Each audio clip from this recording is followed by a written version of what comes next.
مادة غريبة بتنزل من الفضاء وبيتنفسها بعض الحيوانات منهم الغوريلا صاحبة بطل فيلم النهاردة، والمادة اللي شموها دي بتتسبب في تحويلهم لكائنات عدوانية وضخمة بشكل كبير وبسرعة كبيرة قوي لدرجة إنها بتشكل خطر وجودي للعالم كله، لحد ما بتقرر القوات الأمريكية إنها ترميهم بنووي. لكن صاحب الغوريلا بيعمل المستحيل عشان يحاول ينقذ الغوريلا صديقه، فهل هينجح في ده؟ تعالوا نشوف.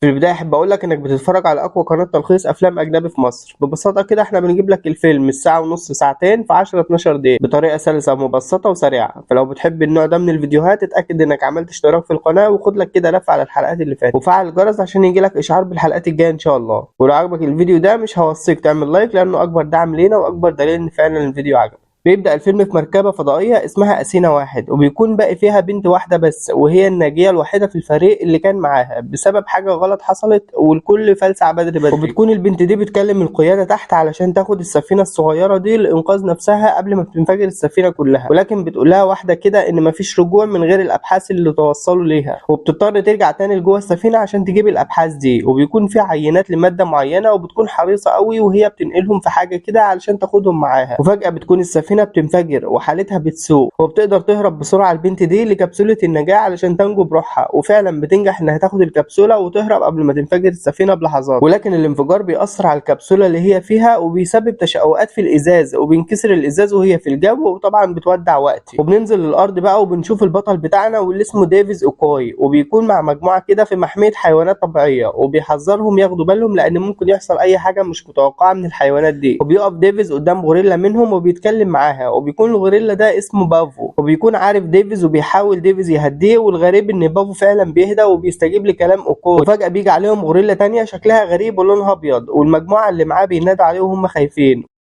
وبيقول لهم ما تتحركوش، لكن بيتحرك الولد ده من الخوف، ولما بيتحرك بيهجم عليه بافو وبيكون هيضربه، لكن الغوريلا البيضة دي بتصرخ فيه وبيخاف منها بافو وبيسكت. وبنعرف ان الغوريلا البيضة دي اسمه جورج وبيكون صاحب ديفيز قوي وبيتكلم معاه ديفيز بالإشارة، وبيكون جورج ذكي وبيحب ديفيز قوي. ولما بيحصل بينهم اتفاق انه يعامل بافو بطريقة احسن علشان هو لسه صغير بييجوا يتفقوا ويحيوا بعض ويمد ديفيز ايده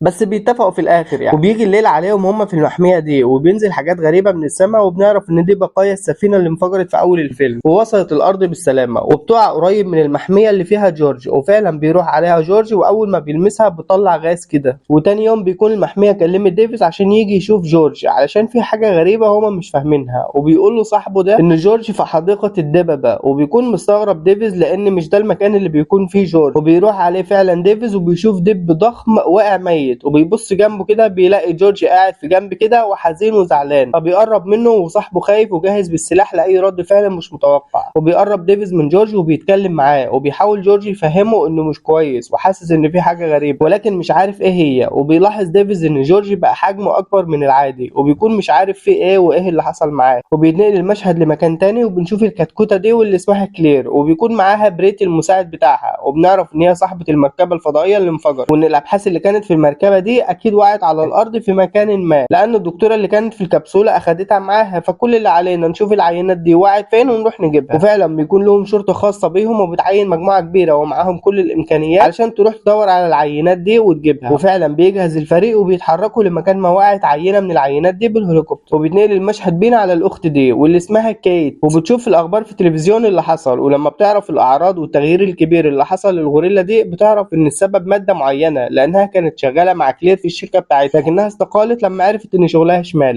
المهم بنروح تاني للمجموعة دي واللي رايحين يجيبوا العينة للحاجة كلير، وبيكلمها القائد بتاعهم فيديو كول وبيقول لها ان البوكس اتدمر ومهما كان اللي فيه فاكيد اتدمر كمان. وبنعرف ان في ذئب معين هو اول حاجة قربت من العينة دي اول ما وقعت، فبتقول له كلير انا عايزة الذئب ده حي او ميت لانها عارفة ان الغاز اللي شمه هيأثر عليه، وبالتالي هو التجربة الحية بتاعتها للبحث بتاعها. وبنتنقل لديفيز اللي بيروح للمستشفى اللي اتنقل فيها جورج، وبيعرف من التحاليل بتاعته ان هو شم مادة فيها كميات قاتلة من هرمونات النمو، وده السبب اللي بيخلي حجمه يكبر بسرعة كبيرة. وبيكون ديفيز مش عايز يعترف بإنه جورج مش طبيعي، لأن لو الكلام ده حقيقي ممكن أوي يقتلوه، وإنه هيحاول يشوف حل للمشكلة. وفجأة بتدخل عليهم كيت الدكتورة اللي كانت شغالة مع كلير في البحث ده وعارفة كل خباياه زي ما اتفقنا. وبيحصل صدام في الأول بينها وبين ديفيز، لكنها بتحاول تشرح له إنه لا يمكن إنقاذ جورج من اللي هو فيه ده إلا بمساعدتها. وفعلا بيبدأوا يتفاعلوا مع بعض وبيحاولوا يشوفوا حل للموضوع. وبتبدأ كيت تقول له على حالات مشابهة بالحالة دي، وهي حالة خطيرة قوي وهيكون عدوان قريب قوي وحجمه هيزيد بشكل أكبر بكتير. لكن عدوانيته بتبدأ بدري قوي، بيبدأ يخبط في القفص بشكل شرس لحد ما بيكسره وبيخرج منه، وبيخرج من المكان كله وبيجري ورا ديفيز بسرعة. ولما بيوصل له بيحاول ديفيز يهديه، لكن بتيجي الشرطة عليهم، لكن ديفيز بيخليهم ما يعملوش ليه حاجة وإنه مسيطر على الوضع. وفجأة بيجي عليهم هليكوبتر كده وبيضربوا جورج بحقنة مهدئة قوية، وبينام جورج مكانه من قوة المهدئ اللي أخده ده. نشوف المروحية التانية اللي لسه بتجري ورا الذئب علشان يجيبوا لي كلير زي ما طلبت منهم، وبينزلوا على الأرض في مكان قريب منه. ولما بيشوفوا آثار رجليه بيبدأوا يخافوا بجد لأنها ضخمة قوي. وفجأة بيشوفوا شوية غزلان بيهربوا من حاجة، وبيهجم عليهم الذئب فجأة وبيبدأ يخلص عليهم واحد ورا التاني. والأبلة كلير وبريت المساعد بتاعها بيتفرجوا عليهم من الكاميرات اللي على الخواص بتاعتهم، ومش بيتبقى منهم إلا القائد بتاعهم. وبيكون ماشي هو خايف كده، وفجأة بيلاقيه بيجري وراه وبيحاول يهرب منه، لكنه بيتلبخ في الهليكوبتر. واللي بنشوفه في المشهد الدراماتيكي ده، والدب بينط على الهليكوبتر عشان تتخيل معايا قد ايه هو بقى ضخم.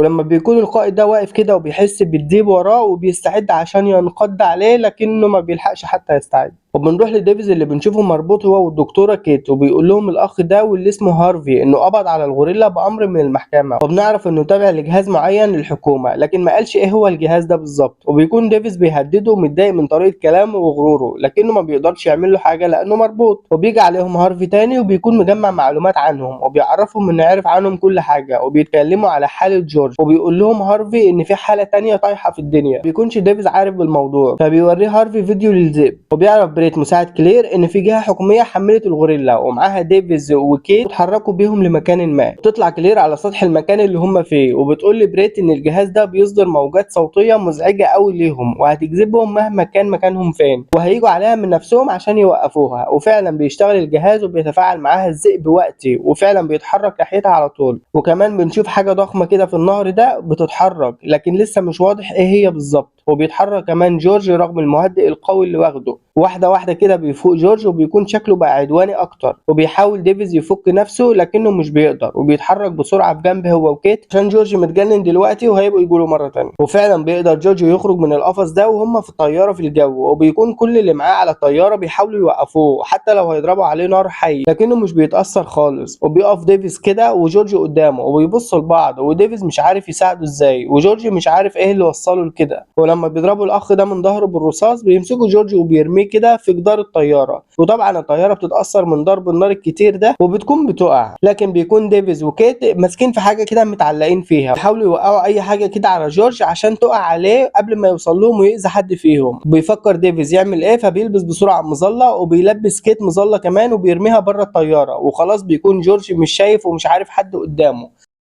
وقبل ما بيوصل لديفيز بيسيبوا ديفيز وينطوا من الطياره بالمظله، وبيصمم ياخد هارفي معاه اللي كان واقع مغمى عليه من خبطه عطاها له جورج. وبتقع الطياره على الارض وفيها بس جورج. ولما بيفوق هارفي بيلاقي ديفيز في وشه، وبيتاسف ديفيز لجورج لما بيلاقي الطياره بتنفجر وهو فيها، لكنه مش قادر يعمل حاجه. وبينزلوا على الارض هما الثلاثه وبيدوروا على جورج، لكنهم مش بيلاقوا الجثه بتاعته. فبيتوقع ديفيز ان جورج مصاب لكنه ما ماتش. وبيقول لهم هارفي انه هيروح بعيد شويه عشان يشوف مكان فيه شبكه ويكلم اي حد، وبيشكر ديفيز علشان انقذه. والناحيه التانيه بنروح لبريت اللي بيقول لكلير ان الغوريلا ما ماتتش في حادثه الطياره. وبتقول له كلير مش مهم الغوريلا اصلا بالنسبه لي، هي كده كده هتيجي على الموجات مع الذئب لحد هنا، وساعتها نبقى نشوف هنعمل ايه. وبيجي عليهم في المعمل بتاعها ده لجنه تفتيش من المباحث الفيدراليه، وهيفتشوا المكان. ورغم انها بتكون بارده قوي ومش فارق معاها لان كل ورقها سليم، لكن بريت بيكون مرعوب لانه عارف ان هم ماشيين شمال. نروح تاني لديفيز وكيت ومعاهم هارفي اللي تقريبا كده قدر يجيب شبكه وبيحاول يكلم حد. وفجاه بيشوف ديفيز طيارات هليكوبتر معديه من فوقهم، نعرف انها تابعه للجيش، وهارفي هو اللي تواصل معاهم. وبيروحوا كلهم لقاعده عسكريه كده، وبيشوفوا قوه من الجيش بيعطوهم القائد بتاعهم الامر بضرب الذئب والغوريلا بالذخيره الحيه الثقيله. ولما بيكلموا هارفي ان ده غلط وانك هتعرض الجنود للخطر بدون فايده، بيتكلموا ببلاطه كده اللي هو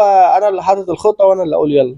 هو بيحاول يعرفوا هارفي ان ديفيز والدكتوره كيت هم اكتر اتنين ممكن يساعدوا في ده، لانهم اكتر اتنين عندهم معلومات عن الحيوانين دول، ولما بيسمع كلامهم بيلاقي كلام علمي بشكل كبير. بتاخده تاني القلاطه ما بيسمعش ليهم وبيطلعهم كلهم بره وبيأمر جنوده الاستعداد للضرب. وبيكون ديفيز وكيت مقبوض عليهم كده ومعاهم اتنين جنود واخدينهم على مكان السجن. بيقف ديفيز وبيقول للعسكريين بالعقل كده سيبوني امشي ومش هعمل لكم حاجه، والا هعمل فيك كذا وكذا وكذا وانت كذا وكذا وكذا. ولما بيرفضوا الكلام الساذج ده بيعمل فيهم فعلا كذا وكذا اللي قال عليهم. وبيهرب هو وكيت من المكان وبيكونوا رايحين على هليكوبتر كده، وبيجي عليهم هارفي وبيقول لهم مش عيب تسرقوا هليكوبتر المستشفى، وبيعطيه مفتاح الطياره وتليفون عشان يبقى يطمن عليهم منه.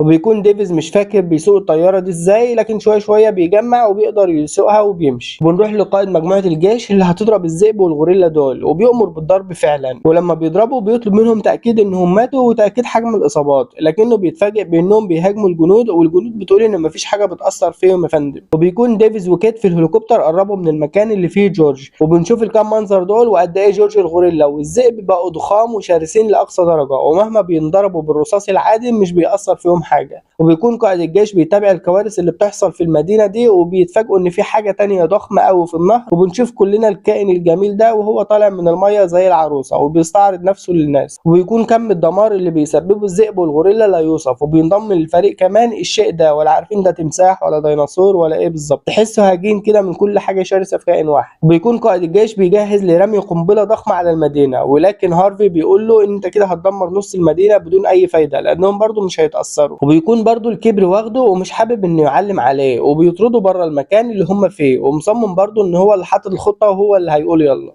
وفعلا بيتحرك طيارة حبشية عشان تضرب القنبلة الضخمة دي. وبيكون وصل ديفيز وكيت للمكان، وبيعرف منها ان الابحاث اللي في المعمل في مكان معين ولازم نروح نجيبها، وان الدواء هيكون موجود هناك. وبيكلموا هارفي في الزحمة كده وبيعرفوا ان في قنبلة ضخمة هتتضرب على المدينة خلال نص ساعة. وبيقدروا اخيرا يوصلوا للمعمل، لكن كيت مش بتلاقي اي حاجة، وان كل الملفات صدرتها المباحث الفيدرالية. ولكن كيت بتكون بتدور على اي ثغرة ممكن من خلالها تلاقي اي حاجة. وبتكون كلير ماشية زي الابلة كده عشان تهرب بهدوء، ولكن بتشوف في الكاميرات ان كيت في المعمل بتاعها. وفعلا بيلاقي ديفيز المصري اللي هيعالج جورج، وبتاخد منه كيت 3 4 كده، ولكن فجأة بتيجي عليهم كلير ومعاها اللطخ بتاعها ده، وبيهددهم بالسلاح لكنه بيكون جبان. وبتقول كلير لكيت هات المصل ده، فبتقول لها حمراء. وبتاخد كلير المسدس من ايد بريت وبتضرب على ديفيز، فبتيجي طلقة في دراعه وبتخاف قوي كيت وبتعطيها المصل اللي معاها بكل ادب.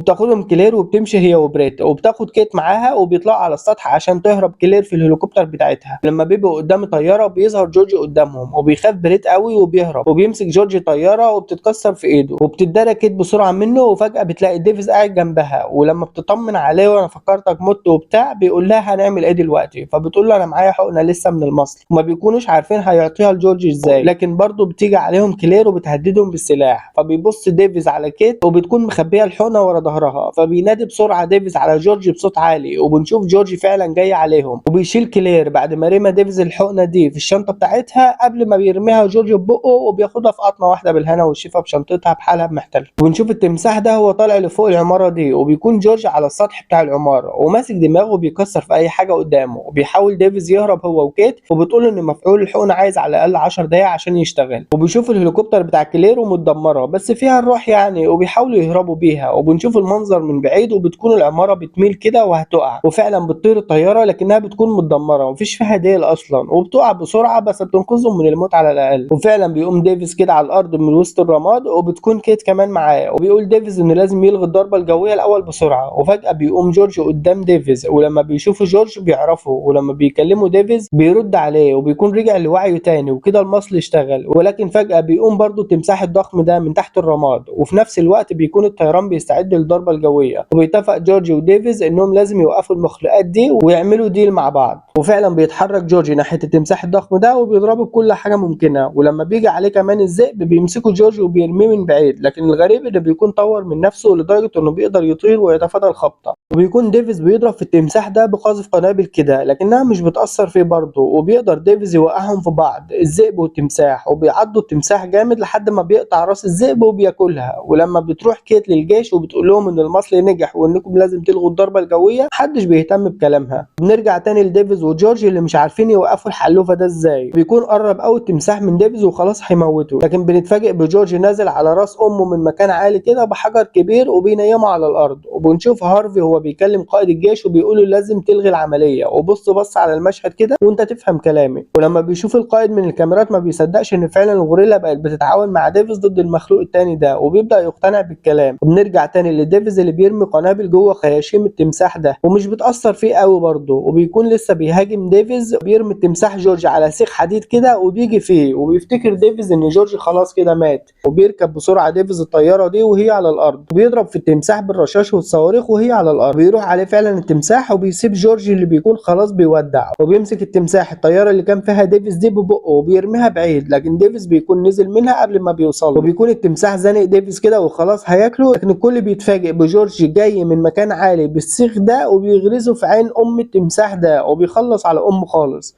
وبيكون ديفيز مش مصدق اللي حصل، وبيروح جري هو ملهوف يطمن على جورج اللي بيكون بيموت خلاص. ولما بيشوف القائد اللي بيحصل بيلغي العمليه. وبنرجع تاني بسرعه لجورج اللي قاعد في جنب كده وخلاص بيودع. وبيكون ديفيز قاعد قدامه كده وزعلان عليه قوي وحزين على فراقه. وبيجي على ديفيز هارفي وكيت وبيكونوا زعلانين ان جورج مات، ولكن بيفرحوا بيه لانه انقذ ارواح تانية كتير. وفجاه بتتحرك ايد جورج وبيبص له ديفيز وبيعرف انه كان عامل فيه مقلب وبيعمل له كده، وبيكون بيهزر معاه. وبيفرحوا كلهم ان جورج عايش وكمان في وعيه وبيهزر مع ديفيز صديق عمره.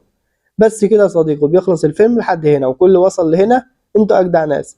ما تنساش تقول رايك في التعليقات، ولو في اي اقتراحات تحب نعملها احنا بنقرا وبنرد على كل التعليقات. هسيب لك 4 اقتراحات ل4 افلام، لو معاك وقت شوف اللي يعجبك فيهم. وفي الاخر كالعاده ما تنساش اخواتك من دعواتك، وصل على النبي محمد. سلام.